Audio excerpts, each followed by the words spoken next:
एक लड़की ने अपने पिता से पूछा, मैंने आपको कभी रुलाया है क्या? पिता ने कहा, हाँ। लड़की ने कहा, कब? पिता ने कहा, उस समय तुम करीब 1 साल की थी, घुटनों पर सरकती थी। मैंने तुम्हारे सामने पैसे, पेन और खिलौना रख दिया था, क्योंकि मैं देखना चाहता था कि तुम तीनों में से किसे उठाती हो।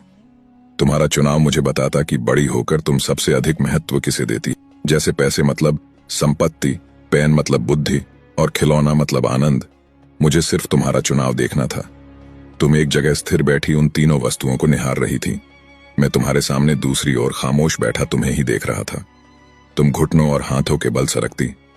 आगे बढ़ी मैं अपनी सांस रोके तुम्हें ही देख रहा था, और क्षण भर में तुमने तीनों ही वस्तुओं को आजू बाजू सरका दिया और उन्हें पार करती हुई आकर सीधे मेरी गोद में बैठ गई।